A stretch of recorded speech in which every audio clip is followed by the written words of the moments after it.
doing it. You supposed to be happy you sitting there with Kid L. Why you mad? The Kid L Podcast.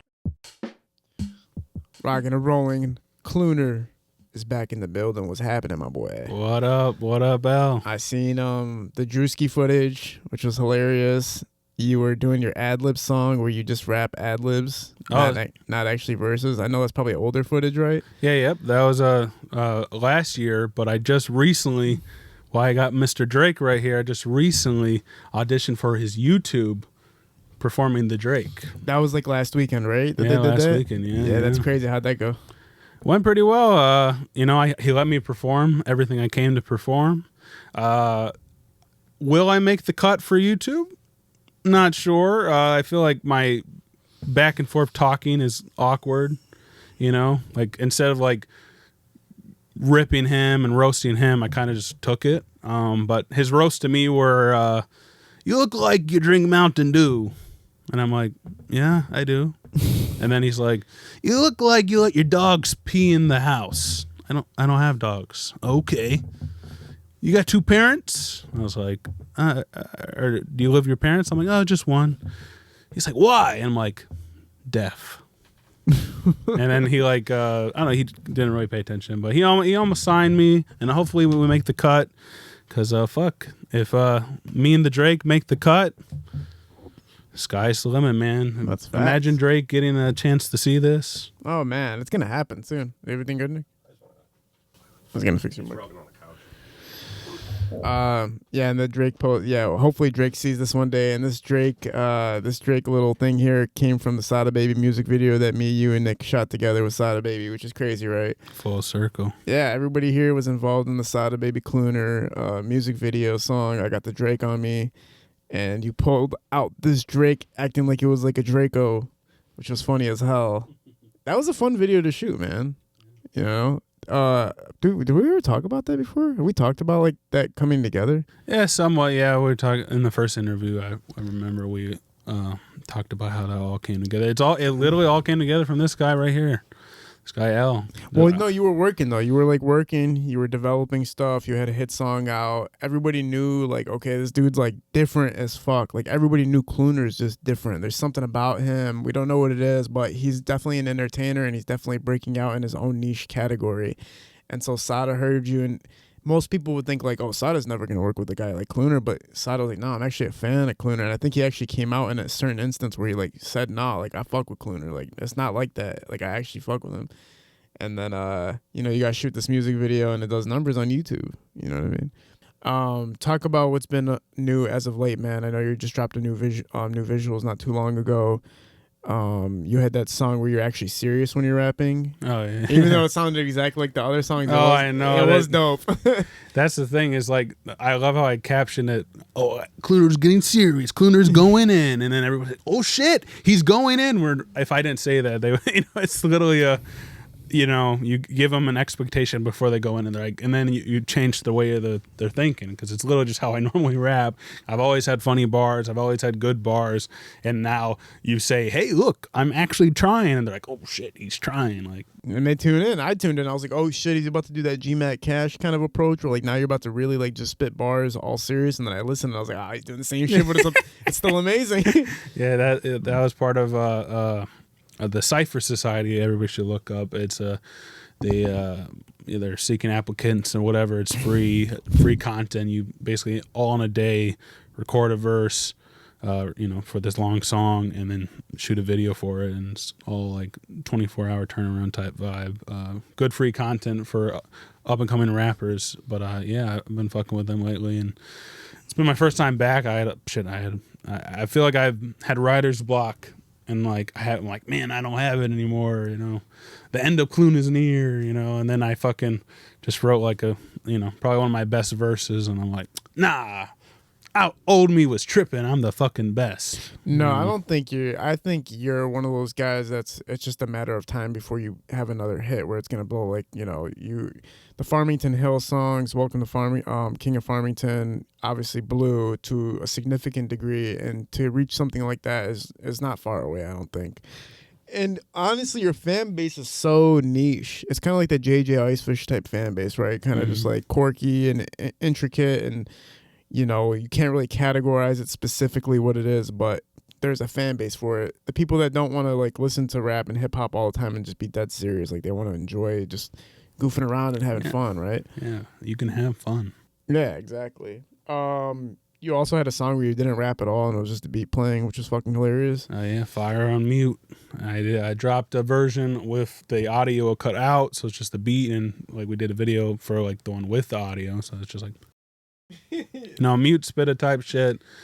It was crazy because it's pretty soon after I saw someone on the radar do it, and you know that was a bigger name person too, and he ended up doing crazy numbers, and you know of course some people were like, Clooner, look at him, and I'm like, see, Clooner, you don't realize that people are stealing ideas to this day, son. It just happens right in front of your face all the time. Right now, I don't even do music reviews anymore as much, and somebody was telling me you should start doing live music reviews, and I was like, I was doing music reviews before Druski was in the same exact way he was doing it, and I was like, if I come now, I'm gonna look like I'm ripping Druski, so I was like, I'm gonna stay away from it for a minute, but everybody's watching, bro.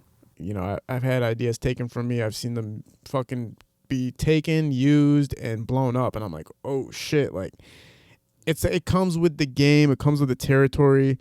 That's where the strategy of fastest to market sometimes win. Like, if you have a great idea, sometimes the best thing to do is market the hell out of it immediately. Like, don't do a small growing plan, because if you do a small growing plan, one of these big guys, like you said, is going to come out of nowhere, take that idea and just do it. And his platform's already huge, so it blows up right away. And I'm not, you know, like part of me was like, great minds think alike, but like it was very timing wise, like, and because I know, you know, I love how, you know, I've seen like videos before when people on here talked about so-and-so taking their style or whatever. But like, if you put your post on a promo site and that promo site, you know, you do 40, 50K on that promo site, that's enough views that somebody saw it, you know what I'm saying? Yeah, for sure. And then the amount of shares and, you know. It just takes time, bro. Everything, like the art, your game is just going to take time, just like everybody's game's going to take time. You know, I do still feel like we should all do comedy. I think we should all be doing stand up. I think anybody that's doing anything that's like in the comedy side, even a little bit, should be going to comedy. Like if you're a podcast and you do comedy from time to time with it, if you're a rapper and you do comedy from time to time, you should be doing stand up at that point, because there's so much money in doing shows and there's so much more interaction with the fan bases and with the audience when you're actually live and in person and just trying out different ventures of entertainment. You know what I mean? Instead of being stuck to just like music, which takes forever to fucking blow. It takes so long, bro. And then you also have the song, the My Brother song, that was fucking hilarious too. That song is called Sketch, and there's a streamer, and his whole thing is, "What's up, brother?" So I just turned his catchphrase into a hook, and which was funny because he also wears a Texan jersey. I wore the Texan jersey. I had like 3 comments being like, "Where's the Lions jersey? What are you doing?" Like, bro, I'm dressed up as a person. I'm in cosplay right now. Chill out, you know. And that was funny because when that song came out, literally, so I had the song, and then I just shot the video. The next day, the streamer who's really famous, one of the biggest streamers out. What's his name? Sketch. Oh, Sketch. Okay, yeah. And his like gay OnlyFans from the past got like leaked and everything, so everybody was like, "Oh fuck!" And then I get messages like, "Damn, we're dropping at a weird time," but it ended up working out for the best because like his name was in the fucking, you know, the public and shit. So when you guys had released the song, he had a gay OnlyFans that got re-exposed, and then that led to traction to what you were doing, because your clip was like on his page, probably, right? No, it didn't. He still needs to see it, man. Oh shit. Yeah, no, but it was just good time, like in the sense of even when I posted the photo, like the promo photo for it, everybody's like, "Oh," because it was the day after, and it was like Clooner's a genius, Clooner's a genius, and some people are like, you know, taking it as I'm taking a side, like Clooner's picking a side. he's pro, you know, which I'm pro LGBTQ, and you know, yeah, if you're gay, be gay. Fuck it, you know. Yeah, I mean, it doesn't really go further than that, really. Yeah. Right? Do you have somebody that's like you consider a duo counterpart to what you're doing right now, or have you considered it? Have you considered like adding somebody to kind of shapeshift with you? Oh, just like who would make me and someone would be a comedy duo type? Oh, like, yeah. And I've been trying to get a fucking verse from Miles since like November. Yeah. Miles. The man is taking over. Trust me, I know some shit, and just know Miles and a big streaming service, like some shit's coming, and he's he's busy. He's a busy guy, and he's on tour now. Bro, I posted one of his clips one time. I got like 1.5 million views on my page. I was like, whoa, dude, this guy's huge. He can do no wrong, man. And then that's the gimmick is all he does is wrong, but he can do no wrong. Yeah.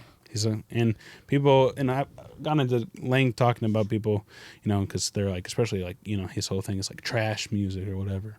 But like, it takes talent to get to where he's got, and you think it takes talent to get where got? Oh, yeah. I mean, even with me, and if you think I'm trash or whoever, just the fact that just get all those numbers and shit, like multiple times, like make something catchy, like even when it's bad, and he has a lot of good stuff, I think, too. Yeah, his shit was crazy. He just does this like weird singing verse shit, but like I don't know if I could ever listen to him as in I'm actually listening to him. I imagine going on social media and scrolling and seeing him like, what the fuck's this dude about to do? But I can't imagine being in the whip like, yo, let me bump that real quick. Like, I mean, there's some I guess a more cool recent thing, he dropped a Haktua song, the Haktua thing, Craze, and he featured some of my visuals in the video because he grabs visuals from other shit. No way. But that's a banger though. Like he has it in him, and he actually can make legit music, but like clearly, just the funny shit, Yeah, you see the Haktua girl's been people are trying to promote that she's getting negative press lately for like her time being over. But, man, I don't think her time is over, dude. I think, like, she's going to be getting that bag for a long time, bro. Oh, yeah. They paid her, like, $30K to make a pool appearance. Yeah, man. Like, a pool party appearance. And they're just talking about a reality show, like... Which, I mean... I don't see why, but at the same time, I mean... Someone who's... It would be kind of fascinating to see someone on the rise, on having a reality show and seeing, like... If you kind of could cover that, just... But I feel like some of that's already passed. Yeah, I don't know. Some of that instant craze. I mean, it bothers me just a little bit. The only reason it doesn't bother me is because she's a good person. Like, you could tell when she talks, she's like actually like a humble, cool person. She knows that her position isn't like, she doesn't really technically deserve her position. So she kind of like is transparent about that. And she's like humble when she speaks. But as a society, to put her in the entertainment lane and like glorify her is like, damn, dude, you know how many people are working their asses off to be in a position to be on that stage where nobody even gives a damn that she's on that stage. But if some other guy that was an actual entertainer that worked his ass off was on that same stage, people would at least be like, yo, this guy's fucking sweet. Like, you know what I mean? Like, it's crazy how much we glorified her for not doing anything. Like, I don't know. I just feel like entertainment's it's not fair for entertainers to just be... We're so easily like we're a dime a dozen, like, oh yeah, you know what, this person's hot for no reason, we're gonna put them over this guy who's been working for 10 years straight, like. And I don't think the fans want to see it either. Like, I don't think people come to a show and be like, oh, the Haktua girl's here. Yeah. I'd rather see somebody I don't give a damn that's talented on stage than see somebody that's like bad on stage. She's been like the surprise guest at country shows. You're like, you're waiting for your other favorite country singer to make a surprise appearance. It's like, no, it's the Haktua girl. Make some noise. Yeah, is everything good, Nick? I want to move that mic stand. It keeps slipping down. Oh, okay. Anyways, what's been new for you recently as far as just creating? And you said you're back in the game and pushing more now. What's been new? I mean, more new is what I've been sitting on, I guess, is and different ideas I have floating. But I got like sort of like the Drake song. I got a Chief Keef song I'm gonna do. Hopefully get Chief Keef's attention. He's liked one of my posts before. Word. So get his attention. The hook goes I basically like feel like Sosa, bang, bang. But for the bangs, I'm going to get the bang drinks. I'll be like, bang, bang. I'm like, damn. But then I'm like spinning some hard shit, like put the fun in funeral and going crazy. It's brilliant because you get sponsorship from Bang. Yeah. That'd be sick. And you get attention from him. Yeah. So I'm just figuring out that, I'm gonna do some more Cypher Society stuff. Really, I'm hoping and I'm banking on the Druski shit, man. There was like 200 people who auditioned, and I feel like, I didn't get interrupted. I got to do my thing. Luckily for me, my advantage, there's like 5 other white guys. So, I feel like I got to have one like white guy, and like, I purposely came with my like suburban look, because even the producer's like, I really want to know what that guy's going to do. And even this other girl was like, same. And then I was like, damn, like, y'all got to wait and see. Everybody recognizes you when you pull up. Yeah, for the most part, everybody. I had a lot of different people come up and interview me while I was waiting in line. Some people were like, why do you look familiar? And I'm like, oh, and pull out my Drake and like, oh, you did the Crocs, or you're the Farmington guy. Those are generally the 3 that you're gonna get. Yeah, those are pretty big stamps. You got the Farmington, you got the Drake song, and you got the Crocs song. I mean, it's no joke, bro. Ain't no one-hit wonder. Think about it, bro. Like, who can? It's hard to say who's doing like comedic rap in Detroit besides you and G-Mac Cash. And it's from Detroit too, right? Yeah. And or the Mount Rushmore, but it's just 3 of us. Yeah, for real. It's like you, G-Mac, and pretty much. Which I didn't even know was from Detroit, which is crazy. That's insane. He's a mysterious man. Hopefully Little T-Shirt comes back. Little T-Shirt. He is back. Oh, he's back? Little T-Shirt's back. I've seen him. Crowd Freak, it seems like they're taking over the manager role, so they're... but I've seen him doing events and shit. Damn. Yeah. Damn, man. I can't wait to meet Little T-Shirt. Gotta get a little T-shirt up here. Yeah, I've been trying. I've been working on it. Yeah. He was supposed to come a few weeks ago. He said his car broke down. No, his car got repoed. Oh, shit. He's like, I was about to pull up and my car got repoed. I was like, damn, son. Car got repoed on the way to the podcast? I was going to get him an Uber that second. I was I'm about to get you an Uber, but it's the fact that by the time the motherfucker could pull up. He came out of retirement. He came out of the fucking wardrobe. Mm-hmm. Came out the closet boss. What's been, since the last time you've been on here, some significant things for you that you've been a part of?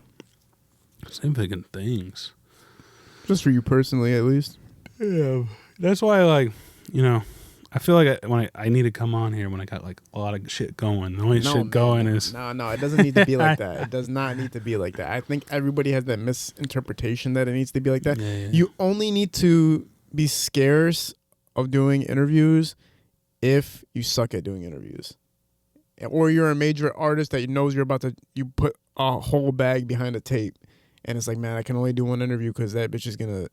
I need it to be promoting something. But if you're just dropping like small funded tapes and stuff, man, I'd say get out there and do as much as possible. Yeah, you know what I mean? Because especially with comedy. Yeah. You know what I mean? Like, people aren't listening to you because of the mystique of, like, there is a mystique to you for sure. There is that mysterious factor, but they're not listening, like, going like, damn, bro, he's about to drop some gangster ass shit. I don't want to hear him talk about nothing but the tape. Like, yeah. When it's comedy, it's like, oh, he's going to be funny on the podcast, and when I listen to the CD, it's going to be funny as fuck too. So yeah, they want to got to keep dropping. I haven't been as consistent, but big things. I guess a funny story. Shout out my boy Gary out in Florida. He messaged me, and I had a high moment, bro. He messaged me a screenshot of his friend Cole saying like Clooner Flame, and I'm like, oh, okay, cool, whatever. It turns out, and I started thinking, I'm like, wait, why would he send me a screenshot of his friend Cole? And it's not just any Cole, it's Cole Bennett. He of Lyrical Lemonade. He fucks with me because me and Gary dropped a few tracks. Shout out Gary, everybody, check out Gary.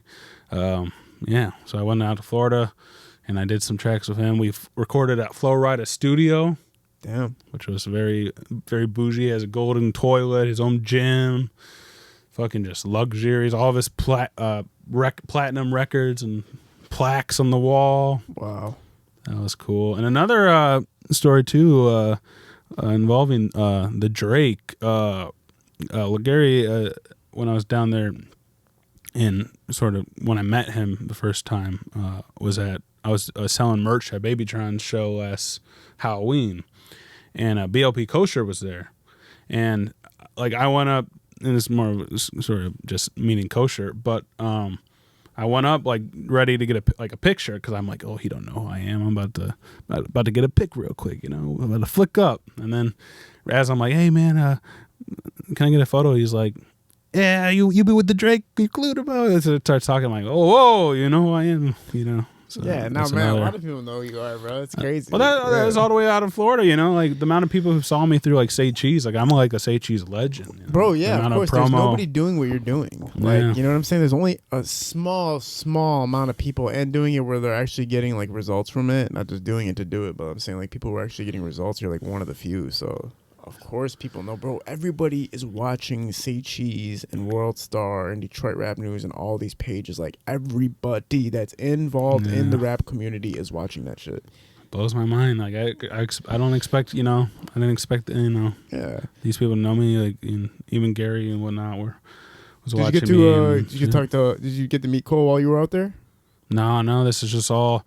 Me and Gary got to make a trip sometime, but he's working out there. But That's crazy. Cole Bennett was like just peeping you out, man. yeah, because he's tied with that whole like Tron, Kosher, Gary, all them. So just like being adjacent to that and having songs with Gary and shit, like. So yeah, hopefully, yeah. Well, plan is to take a trip out there and get connected and just meet him, and be like, what up? But Yeah, that'd be dope. one day get the lyrical lemonade. People, if that happened, then the game would be sick. I The mean, Clooner lyrical lemonade video. yeah, I see it as a huge possibility, even if it's a cameo or something like that. Oh, yeah, or like you're a just cameo. involved in some way. It just the markets, right? Like you figure out what market you can break into heavy, and you just keep pushing towards that market. That's why Say Cheese is such a great outlet, because it's like nationwide. Everybody's following it that likes hip hop or rap or anything to do with entertainment. So you're building. That's the best way to really spend money to build an audience. Or if it's a promotional page, you'd probably have them over anybody else promoting you, besides like maybe No Jumper. I guess No Jumper would be like second to it. Yeah, it's tough to say. I mean, Academics might be better than No Jumper. True. But they're so hit or miss. Like I'm taking a break from Say Cheese. It's just been hit or miss. Like I need I can drop anything on there and get 100K views, but I need at least like 1,000+ comments. Like I need engagement. Sometimes like the algorithm's all fucked up and bots and whatnot, and like I needed to see results. Yeah, I feel you on that too. Like to make it worth it, because it's a lot of money, but we got a good connection and whatnot. So yeah. shout out Say Cheese and whatnot. Yeah, promoting can be a hit or miss for sure. It takes time to curate and understand which material is gonna pop off when you pay to promote. Like, I mean, we market our clips from time to time with certain pages, and we're at like a 95% hit rate, luckily. Yeah, Just because the content's so fucking good sometimes, where it's like you can't deny what this motherfucker just said on this podcast. Like, we love to see it. Everybody, I love the video with the one guy who reacts to stuff with the camera. oh yeah. I love that. Even I was made the compilation of all the most ridiculous things. A lot of Detroit artists reposted that on like pages, and it went crazy on every page. Speaking of which, I am the first rapper with the fake buffs ever. And then even more specifically on the Kid Owl podcast. And admits it. Because that's the thing, admitting it. A lot of people, you'll probably be like, nah, I had fake buffs. You were capping, saying they were real. Don't lie. I'm the realest motherfucker with the fake buffs. I don't think you want to admit that those are fake buffs, bro. I will admit it because, one, if you see me in public, and now this is the genius, all right? Fake buffs. No one's gonna people know they're fake buffs, they will leave me alone. And then one day I get real buffs, but the whole time everybody's like, Clooner will be fucking with the fake buffs. Then they fucking think they're fake. So like when I get real buffs, if I'm known as the fake buffs guy, someone might think they're fake. Now most people can tell if real or fake. 99.9% of anybody from Detroit is going to look at you and know if those are real or fake from 3 miles away. But maybe in 3 miles, but sometimes on the internet, I've seen comments where like, I can't believe Cloon got the buffs. Oh my God. I'm telling you, some people are stupid. So, yeah. Yeah. So it'll fool some people. And Realist, because they're the realist fake buffs. That's what it is. they're the realest fake buffs. I'm the first person with the realest fake buffs. Speaking of buffs, somebody got their buff snatched at the Druski show. Really? Yes. What happened? Well, it just happened, I guess, and the dude starts bolting. All the security, it was their armed security, but like no one knew what the dude was running for. And next thing you know, you see the people chasing, and they're like, they took his buffs, but he was way gone by that point. Damn. R.I.P. to the guy who lost those buffs. That's like some serious footage to catch on a vlog. If somebody had caught that on a vlog, that's some serious footage. Someone could have, bro. There was so many people out there who weren't even there to audition. They're just there to get the content for the people in line. And what's everybody saying when they're in line for the Druski show? Like, what's the conversations that are being had? Like, is everybody just excited? Is everybody nervous? Do you see people that you've never seen before that you're like, who the hell are you? Like, a bit of both. I mean, there's a lot of new faces. You ask what they're about to do. You know, I think there was a fight that happened. Like, of course, if there's bigger celebrity people, can't come people like, you know, there was Detroit Chris Brown. There was D Brown, the comedian dude. D Brown was there? Wow. D Brown was there. You know, Super Ray was there. Fucking bro you just had an interview with last week. Respectfully. The little guy. Oh, yeah, Rich. Yeah, Little Rich. Everybody was taking flicks with him. Yeah, and there was two guys dressed up as the white chicks, and wow. people there with the shiesties, and you name it. Such a variety. Yeah, man. Mainly just talking and shit. You know? That's so weird. It's just so. I kind of wish I was there now that I think about it. Should probably just pulled up. But yeah, shit, you would have got flocked. Everybody would be like, give me an interview. Yeah. Everywhere I go. Today I was at fucking Creator Con thing, and it was just the same thing. It's like everybody comes up to you like, when's my interview? Taking your phone number. When like, I'm gonna make sure when I text you, you're gonna answer. I'm like, oh my god. Oh, I don't like my number getting out. I know. I have. Just message me on Instagram and maybe I'll open it. I used to do that. I used to be like, just hit me up on Instagram, and then there was a few people that would be like, oh, what, I'm not good enough for your phone number? And I'm like, man, I do not know you, son. Yeah, because people, luckily, I mean, most people are generally chill, but there are the people who will get your phone number and just blow you up. Like the same type of, there's people who blow you up on the socials. Like it's so crazy when you never talk to somebody on Facebook and they're calling you from Facebook Messenger. Yeah. It's like, bro, what are you doing? Yeah, calling when you've never spoken to the person is so wild. This isn't a storefront. This isn't like a brick and mortar. Like, you just call me out of nowhere. Like, oh, yeah, man, it's kiddo. Like, yeah, motherfucker, it's 2 o'clock in the morning. What are you doing calling my phone, bro? Like, what's happening right now? People have you been, has your personal life, been, like, relationship-wise, been getting any better? Has anything changed? Yeah, same old. Another reason why I was like, I can't go back on the Kid L podcast until I fuck some bitches. Oh my god, not one yet though? Not one. Not one. I mean, I don't put the effort in as your doppelganger name will keep constantly telling me like, we gotta go out. I'm like, nah, bro, I'm not. That's not my style. But a lot of women, when you said that you were a virgin, were like, good, keep it that way. Like, a lot of people were supportive of it. They were like, that's a good thing. Oh yeah, it is a thing, like. And at this point, it's just a flex. Like, what? I can't believe it. We got to go get some pussy. Like, I'm not just trying to get any pussy. All right? You trifling ass hoes. No cap. And you know what? You're STD free, right? Because you've never hooked up with nobody. Imagine, though, that your first time you fucking get the STD. You're like, oh, fuck. Some girl on TikTok was talking about that the other day. She was on live, and she's like, I had sex for the first time and got HIV. And I thought she was bullshitting. Then I started looking at her page. It was all real. Like, she was like crying, doctor's appointments. I'm like, whoa, bro. Dang, that's the shit. That's the fucking.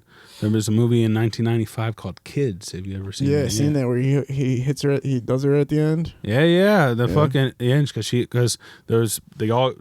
It's one girl who's just like has sex a lot, and the other one doesn't. But they go to get checked. For the girl who had sex all the time, she was clean. The girl who had sex one time, HIV, and the whole fucking plot of the film is once she knows she has HIV, like the subplot is she's trying to stop that guy from fucking anybody else. He fucks somebody else, yep. And then she fucking passes out, and then somebody her, yep. And then that keeps spreading and spreading.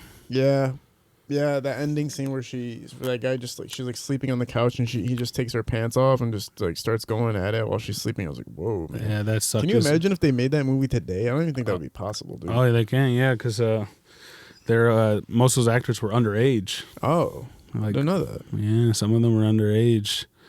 Some of them weren't, but yeah, most of them. But even conceptually, like the idea of how they did that was kind of wild, bro. Like.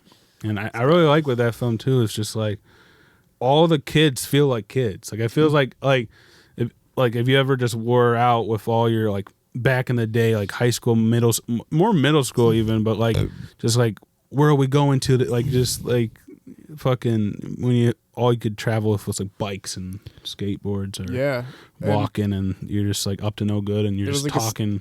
That's how it just feels authentic. It did. It felt like you're just hanging out with your friends, like in real life. Like there's a scene in the kitchen where like one of the friends is trying to say that he's hooked up with a girl before, and then the other guy's like, "Well, when did you hit it though?" And it's just like the way he said it. I was like, dude, that's exactly what my friend would say if he knew I was fucking lying about having sex with a girl. Like he would say it exactly like that. It was so organic. And it's like, but yeah, those movies, man, those movies are tough to make these days. Like sex has been getting crazier in TV shows, but I don't think they're crossing those lines. Yeah. TV shows like Shameless are getting crazy, bro. Yeah, Shameless. Have you seen Shameless, man? No, Shameless all is the sex, man. Oh my god, that boy Lip be fucking. My god, bro! I went on X videos to watch like just the clips because I had this one horny day last year where I was like, man, I'm so horny. I'm just gonna stay on X videos all day long, bro. That was like my plan. I was gonna lay in bed and just watch this shit. I went to Shameless to watch the TV series, like sex scenes only. The concepts. There was one scene where it's this guy, his girlfriend, and his girlfriend's mom, and then the guy hooks up with the girlfriend's mom, and then he's like not into it, so she starts crying about him not being into it. And then his girlfriend comes in and is like, no, you have to have sex with my mom the right way. You can't make her feel bad about it. And then they like reposition her to ride him on top instead. I'm like, what is this? Like, oh yeah, that was Kevin, the bartender, right? Yeah. Yeah, I'm like, what? You guys are like, you. There's a TV show where you literally watch a girlfriend and her mom have sex with the boyfriend. I'm like, what the hell is happening right now? Because then the plot, like the mom was trying to get pregnant, or he was, the daughter's like, my husband will help me, or I don't even think she signed up for it, but yeah. Bro, it's wild, man. Concepts are insane these days. Have you been considering anything about doing live performances now that you got the Druski thing out the way again, and just kind of feeling it out more? Like, are you feeling like maybe go try one mic at Mike Epps' spot in Detroit? Or are you thinking about like over comedy shit? Like just like doing some stand up, like some type of show stuff. They're not even stand up, but like, I do shows every now and then. I try to space them out. Like there's talks of me doing a show with like Gucci Berry in like October, if you know him. The guy gets his kick him in the nuts type of shit.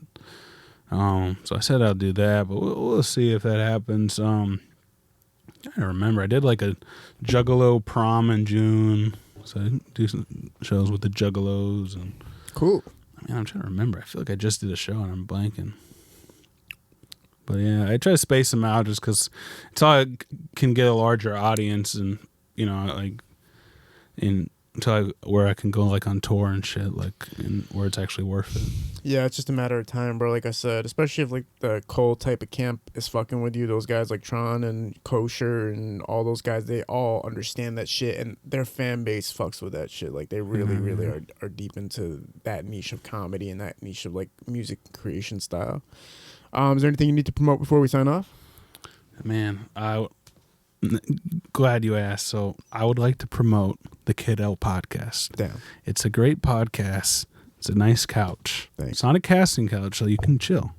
This man Al he comes with notes. He comes prepared. All right. But you better be good at communicating when you're coming on this podcast, because if you're just going to be last minute late and you don't tell him, you're gone. Oh yeah. Also, your last interview sucked ass, dude. Not here. I'm talking about the other one that you did at that dude's where he asked you how to like be a better artist and shit. Terrible. Whoever did that. Terrible job. Sorry, whoever that was. Oh damn. That wasn't your fault. That was a terrible, like, just terrible questioning. Oh, the rest of the podcast was good. You gotta everybody check out Legal Aliens podcast. Just ass. All right, we're at Parallel Sound Studio, High Visuals, and Shootings Productions. We're out. Peace. Oh damn.